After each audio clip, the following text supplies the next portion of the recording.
Diketahui ada senyawa siklopropana nih mengalami reaksi pembakaran menghasilkan CO2 plus H2O dengan delta H itu negatif A kilojoule per mol.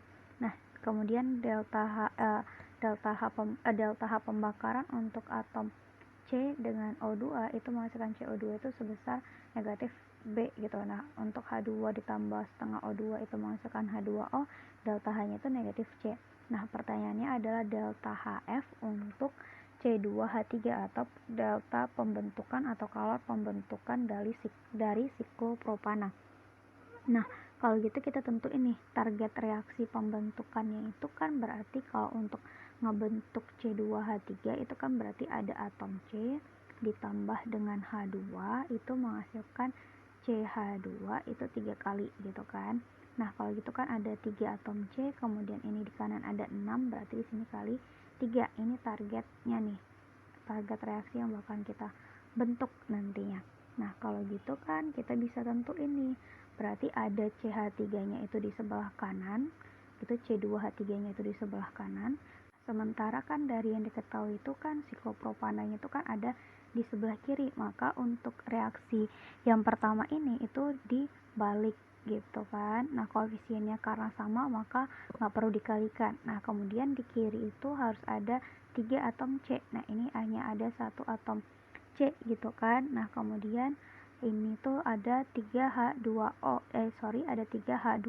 H2-nya nih ada di sini. Nah, itu berarti sama-sama dikali 3, yang di atas itu dikali 3. Nah, berarti ini kita buat aja di sini ya. Ini dikali 3, ini juga dikali 3 reaksinya. Nah, karena reaksinya dikali 3 berarti nanti delta H-nya juga dikali 3.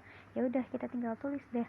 Yang persamaan pertama itu dibalik, berarti jadi 3CO2 ditambah dengan 3H2O menjadi itu siklopropana ditambah dengan 9/2O2. Nah, karena reaksinya dibalik berarti tandanya ini berubah jadi positif. Jadi delta H-nya itu sebesar positif A kilojoule per mol gitu. Nah, untuk reaksi yang kedua itu dikali 3. Berarti ada 3 atom C ditambah dengan 3O2 itu akan menghasilkan 3CO2. Nah, maka delta H-nya itu kita kali 3. Kalau delta H-nya dikali 3 kan berarti ada negatif 3B kilojoule per mol gitu.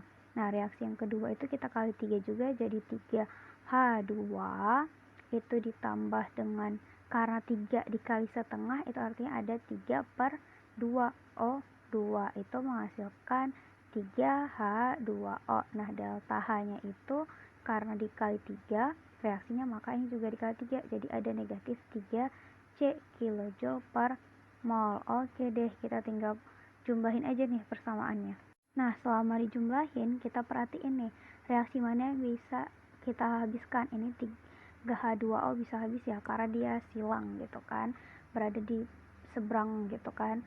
Nah, kemudian ini O2 di kiri itu jumlahnya itu ada 3 terus ditambah sama 3/2, berarti kan itu ada 6/2 ditambah dengan 3/2 berarti ada 9/2, berarti di kiri itu ada 9/2 O2, berarti ini kan habis bereaksi dengan 9O2 gitu kan. Nah, kemudian ini CO2 nya itu ada 3, di kanan juga ada 3. Ya udah, berarti kan yang sisa itu hanya ada 3C dan 3H2 ya kan, sesuai dengan yang diminta yaitu 3C dan 3H2. Kemudian yang di kanan itu hanya tinggal siklopropananya aja, sesuai yang diminta siklopropananya yang tinggal. Ya udah, kita tulis ulang deh reaksinya. Jadi ada 3 atom C ditambah dengan 3H2 menghasilkan itu ada siklopropana CH2 3 kali,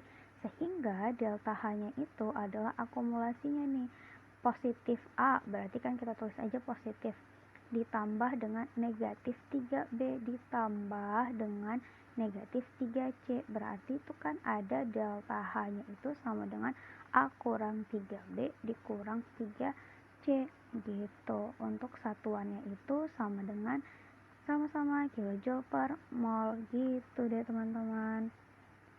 Oke deh.